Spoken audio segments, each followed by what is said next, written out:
Assalamu alaikum warahmatullahi wabarakatuh. Sahihi tumefikia kumkafini huyu maiti. Baada ya maiti ashaoshwa, inafika wakati wa kumkafini huyu maiti. Na kumkafini maiti mwanamume lazima uwe na sanda tatu kama unavyoona mbele yetu: sanda ya kwanza, sanda ya pili na sanda ya tatu. Na maiti mwanamke ni sanda ni tano, na unamfinika huku juu, inakuwa sanda ni tano ya maiti mwanamke. Maiti mwanamume sanda zinakuwa ni tatu kama tunavyoona mbele yetu. Tukishaweka sanda, tunamkausha huyu maiti. Baada ya kumuosha, unamkausha huyu maiti kama vile binadamu. Tunamkausha huyu maiti kwa sababu tumemuosha. Tunamkausha na tauli nyingine, si tauli ile ya kwanza. Ile ya kwanza inakuwa kuna maji. Tunachukua tauli nyingine ambayo ni kavu, tunaanza kumkausha, kisha tunachukua mafuta mazuri, manukato, tunampaka kwa kichwa. Tunampaka kwa kichwa huyu, tunampaka kwenye mikono yake, tunampaka kwenye mikono wake hapa,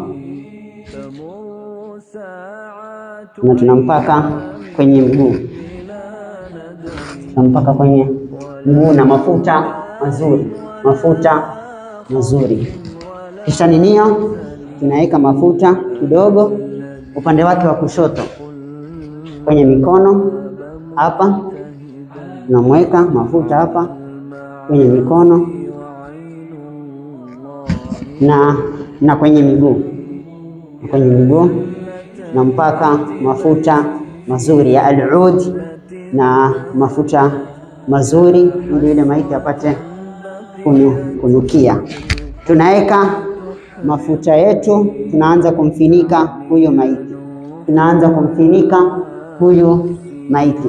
Tunatoa hii tauli taratibu, pasi na kuonekana sehemu yake ya siri. Tunaitoa taratibu pasi na kuonekana sehemu yake ya siri. Tukishaitoa hivi, tunamfinika. Tunatoa sehemu yake, tunatoa tauli pasi na kuonekana sehemu ya siri. Tauli tushaitoa, tunaiweka kwenye pipa letu la taka. Tauli tushamalizana nayo. Maiti ni kama huyu. Upande wa kulia tushamkafini. Tukimaliza upande wa kulia, tunakuja upande wa kushoto. Tunachukua sanda, tunamfinika upande wa kushoto. Hii ni sanda ya kwanza, tushamalizana nayo. Hii ni sanda ya kwanza, tunatatia hapa tunatatia sehemu ya miguu. Tuje sanda ya pili, tunaanza upande wa kulia. Tunamfinika huyu maiti upande wa kulia.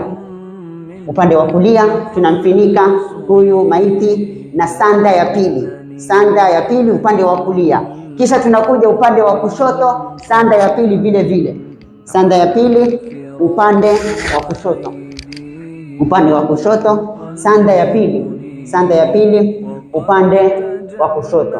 Tunakuja sanda ya tatu, tunaanza na upande wa kulia, at-tayammum. Tunaanza na upande wa kulia, tunamkafini huyu maiti. Upande wa kulia tunamkafini huyu maiti na sanda ya tatu. Tukimaliza upande wa kulia, tunakuja upande wa kushoto na sanda yetu ya tatu. Tunakuja na sanda yetu ya tatu. Tukishafika hapa, huyu maiti tushamaliza kumkafini. Upande wa miguu tunayatatia kama hivi, tunafunga fundo kama hivi. Tunakuja hapa kwenye kichwa chake tunaiacha wazi. Ikiwa watu wake wa karibu, marafiki zake wanataka kumuona, wanataka kumwombea dua, unakuja unambusu kichwa hivi, unamfanya hivi. Tukishamaliza, kisha unataka kumwombea dua, huyu maiti, kwa sababu hutomuona tena huyu maiti. Ni safari yake ya mwisho, hutomuona tena huyu maiti.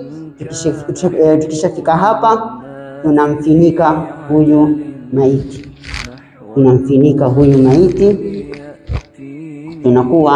inakuwa ni akhir lahdha, mwisho wake wa mwisho ni kama hii, unaenda na sanda nyeupe. Mwenyezi Mungu kwa atujalie mwisho mwema, husnul khatima inda al-maut, kwa sababu hapa ndo sehemu ya mwisho ya binadamu, ndo safari yake ya mwisho ya binadamu. Iliyobakia ni kumwombea dua. Hapa kitu ambayo itakusaidia ni amali zako, sala zako, saumu zako na dua, na upate waladun salih yad'u lahu, upate mtoto mwema ambaye atakuombea. Hapa ndo safari ya binadamu ya mwisho. Hapa itakuwa ni safari na itakuwa tumemaliza na kumkafini huyu. Itakuwa safari ya binadamu ya mwisho. Hii ndio itakuwa safari ya binadamu ya mwisho. Allah atuhifadhi, Allah atujalie wenye kupendana. Ili safari ya binadamu ya mwisho inakuwa kama hii, unaoshwa, hakuna ujanja wako, na labda ulikuwa ukioga mwenyewe, labda ulikuwa ukivaa nguo wewe mwenyewe, lakini angalia sahihi, huyu maiti tumemosha. Baada ya kumosha unageuzwa, hakuna ujanja wako, hakuna mali yako, hakuna kibri chako ambacho kitakusaidia hapa. Baada ya kuoshwa kama tulivyoona, unakuja kuvalishwa sanda, wewe mwenyewe unageuzwa, si ujanja wako. Kwa hivyo hii ndo ni safari ya binadamu wa mwisho. Tukifikia hapa itakuwa ni mwisho kupelekwa, kusaliwa na kuzikwa. Kwa haya machache, Allahumma ij'alna min alladhina yastami'una alqawla fayattabi'una ahsana. Wassalamu alaykum wa rahmatullahi wa barakatuh.